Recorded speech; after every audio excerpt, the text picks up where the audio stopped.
It's just the same author wrote that. The same author wrote the DNA code, which is unbelievably complex. And the author of that code happens to be willing to forgive you for your sin and love you and take you to heaven if you listen. Thank you.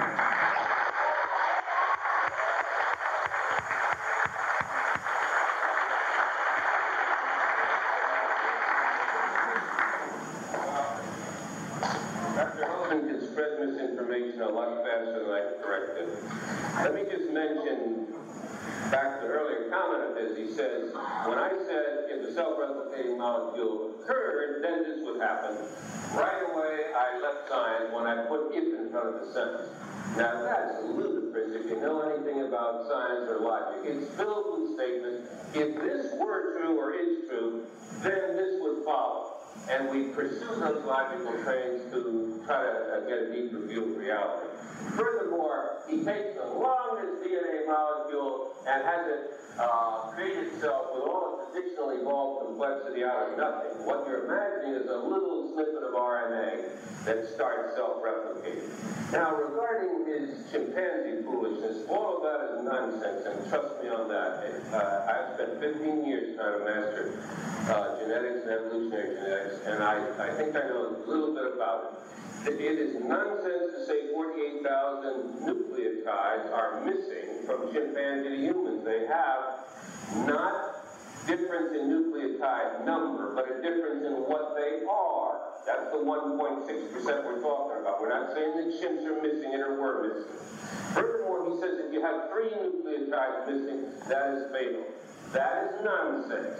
That is only true within genes, and then it's only true within some locations within genes. And if you look at our total genome, which is 3 billion nucleotides, only about 1 to 5% of those nucleotides actually consist of genes. All the others, you can delete nucleotides up to hundreds and have the organism unaffected. That's well-known genetics.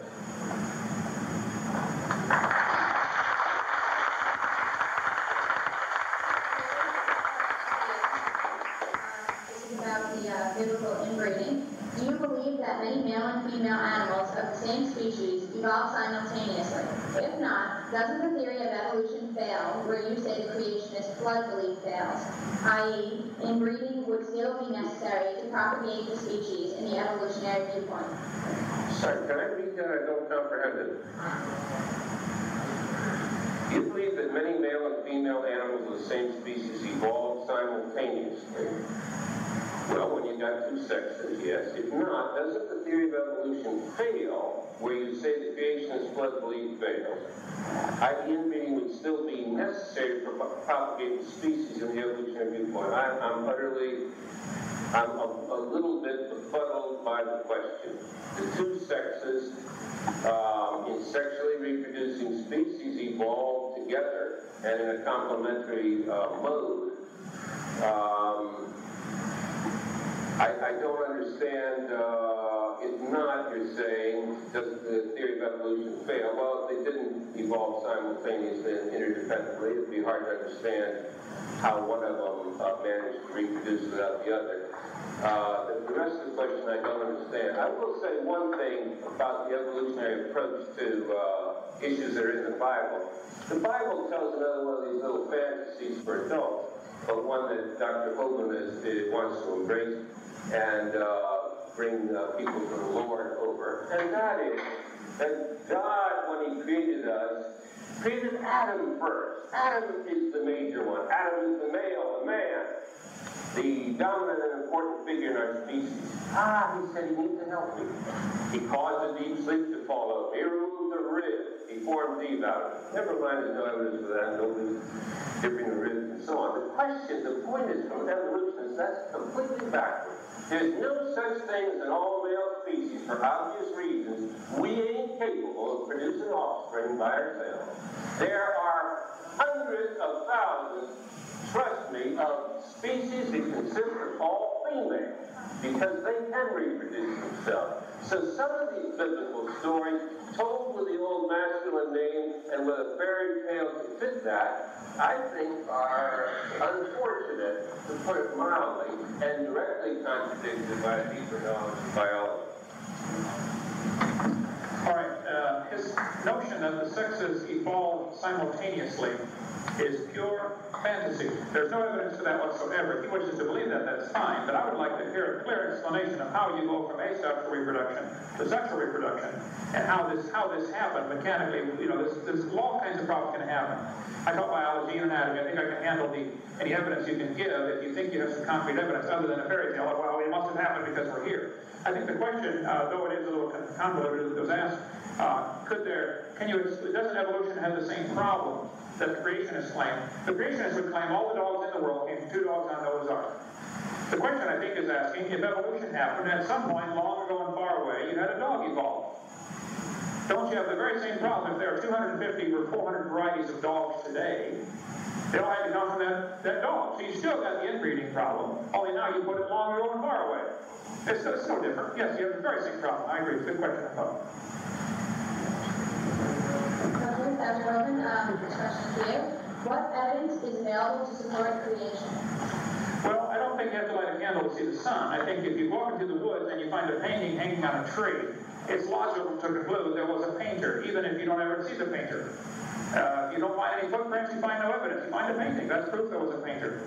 If you walk into the woods and you find a building, that's evidence there was a builder, even if you can't find the guy.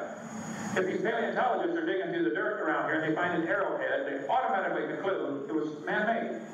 They would never dream that an arrowhead fashioned out of flint was a naturally occurring object. Naturally occurring objects are easily distinguishable from man-made artifacts, and it's distinguishable by most 5-year-olds. I think if you find a creation, you'll say there must have been a creator. Now, who was the creator? Is it Allah or Buddha or Jehovah? That's a whole different set of arguments, but the fact is, there must have been a designer. I think the design itself, the design of the universe at every level, micro to macro, proves there was a designer. I was in Japan. I did not see the guy who makes the Casio Databank watch, but I think it's logical for me to sit here in New Jersey and say there must have been a designer for this watch. These things don't happen by themselves. And this watch is child's play compared to one cell in a given body. One cell in a given body is more complex than a space shuttle. It's the most complex thing ever built by man.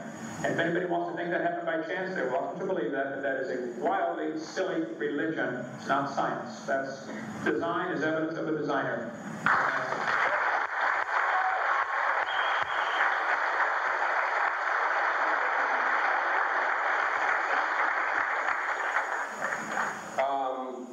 Just a couple of things. The design is, evidence of designer is such a feeble argument. It was handled hundreds of years ago, long before evolutionary theory. But let me point out 2 things. First of all, he says if he goes out in the woods and sees a painting hanging on a tree, it's logical to conclude. He didn't see it, but it's logical to conclude that someone painted it and hung it there. And I agree with it. But I don't know why it is when I, or a fellow scientist, finds it logical to conclude something that we haven't seen with our naked eyes, that we're off there in fantasy land trying to sell our religion and force tax dollars on you all to sell it to your children. But he's permitted to make logical conclusions. It's silly. It's no definition or understanding of how science actually works. The rest of his argument boils down to one assertion: the world exists, therefore someone had to create it. That's the logical structure of it, no more, no less.